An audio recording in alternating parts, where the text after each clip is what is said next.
Hati-hati. Lubang, hati. Yang agak tinggi sedikit. Petugas mengevakuasi seorang wanita yang baru melahirkan dan membawa bayinya menggunakan ember saat banjir melanda Kabupaten Natuna, Kepulauan Riau.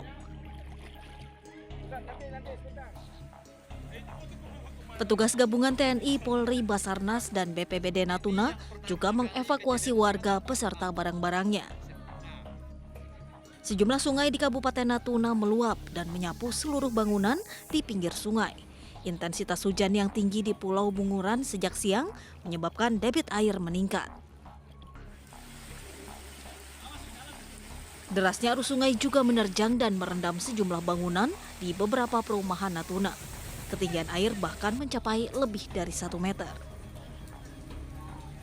Apa yang di belakang saya pun kami memang terkejut tadi. Tak bisa nolong apa-apa lagi.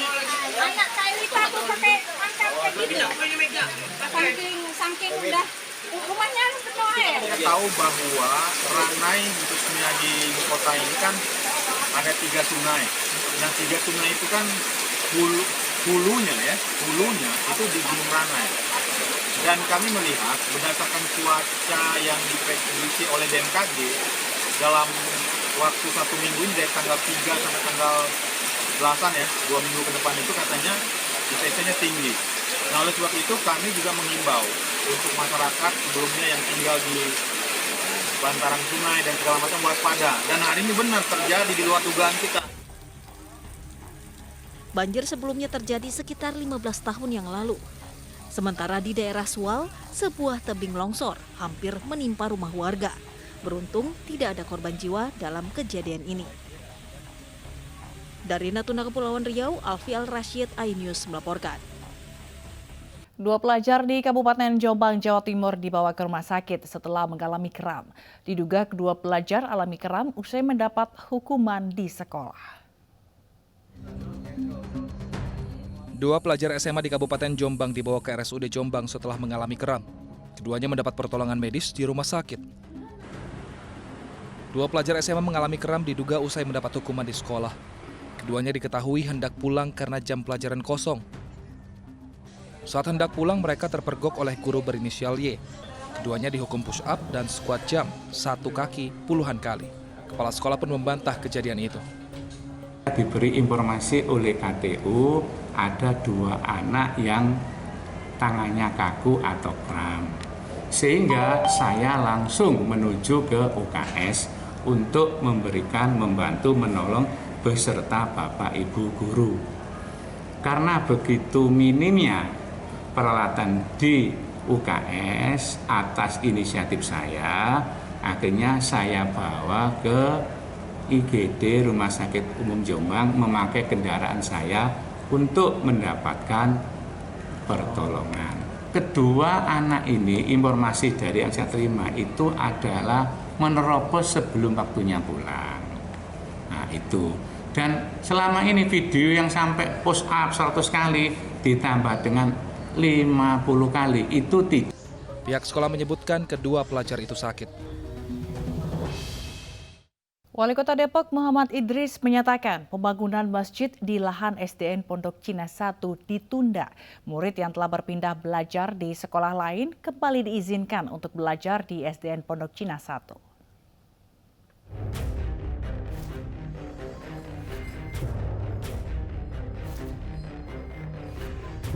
Wali Kota Depok Muhammad Idris menunda pembangunan masjid di lahan SDN Pondok Cina 1. Menurut Idris, penundaan dilakukan hingga ruang kelas baru di SDN Pondok Cina 5 selesai dibangun. Selain itu, dinamika sosial yang berkembang di SDN Pondok Cina 1 menjadi salah satu alasan penundaan pembangunan masjid. Ketiga, pembangunan masjid di lokasi SDN Pondok Cina 1 untuk sementara ditunda sampai dengan seluruh siswa SDN Pondok Cina 1 dapat direlokasi ke 1 sekolah, yaitu di SDN Pondok Cina 5. Keempat, pembangunan RKB baru di SDN Pondok Cina 5 akan dibangun oleh pemerintah melalui Direktorat Jenderal Cipta Karya, Kementerian PUPR, dengan anggaran yang bersumber dari APBN tahun anggaran 2023. Sementara itu, orang tua murid SDN Pondok Cina 1 telah melaporkan Wali Kota Depok Muhammad Idris ke Polda Metro Jaya. Idris dijerat Undang-Undang tentang Perlindungan Anak. Dalam laporannya, pelapor menerangkan bahwa murid SDN Pondok Cina 1 tidak bisa sekolah selama 1 bulan dan Pemkot Depok juga tidak menyediakan guru untuk mengajar murid. Kenapa saya melaporkan? Karena sampai hari ini pun murid-murid belajar tanpa guru. Murid-murid belajar tanpa guru. Ini kan anak-anak umur 6 sampai 12 tahun. Mereka nggak nyampe kemampuan berpikirnya mengenai persoalan-persoalan politik negeri ini, persoalan relokasi atau apapun juga nggak nyampe. Mereka taunya belajar dan diajar. Relokasi SDN Pondok Cina 1 Depok memantik polemik. Kisruh dipicu dari rencana pemerintah Kota Depok yang hendak mengalihkan fungsi lahan sekolah menjadi masjid raya. Bahkan upaya pengosongan sekolah mendapat perlawanan dari orang tua murid. Setelah upaya pengosongan gagal, murid SDN Pondok Cina 1 masih beraktivitas. Namun kegiatan belajar dilakukan oleh relawan karena tidak ada guru dari Dinas Pendidikan Kota Depok yang datang untuk mengajar. Dari Depok, Jawa Barat, Iyung Rizky, iNews melaporkan.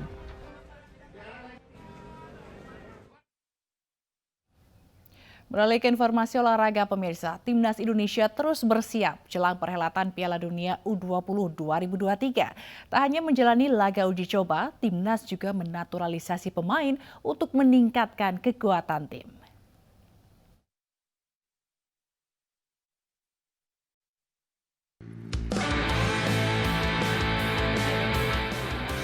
PSSI akan menaturalisasi pemain asing keturunan untuk memperkuat Timnas Indonesia yang akan berlaga di Piala Dunia U20 Maret tahun depan.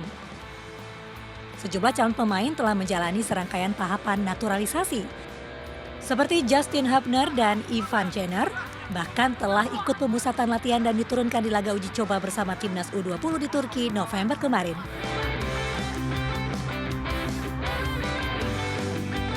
Menteri Pemuda dan Olahraga Zainuddin Amali mendukung naturalisasi pemain untuk memperkuat skuad Garuda Muda.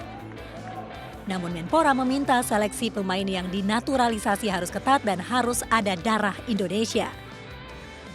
Kan sudah, kalau yang ini baru kita ajukan, yang U20 ya, kita sedang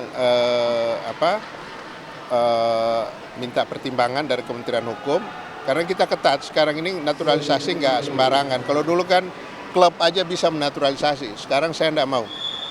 Naturalisasi harus pelatih yang minta, kemudian federasi, dalam hal ini PSSI yang mengajukan, itu pun yang tidak menyulitkan kita, dia harus ada keturunan Indonesia. Kita nggak mau naturalisasi, karena kita kan pengalaman pernah sudah naturalisasi nggak bisa diturunkan, karena ternyata nggak bisa membuktikan bahwa dia ada turunan Indonesia. Akhirnya pasal yang dipakai adalah lama tinggal, nah itu lama. Udah keburu tua dia. Pelatih Sintayong sebelumnya memang menginginkan skuad Timnas U20 untuk diperkuat pemain keturunan di Piala Dunia U20 2023, di mana Indonesia jadi tuan rumah. Sintayong telah menyeleksi sejumlah calon pemain naturalisasi dan tinggal menunggu waktu untuk diumumkan siapa yang akan masuk ke dalam skuad Garuda Muda.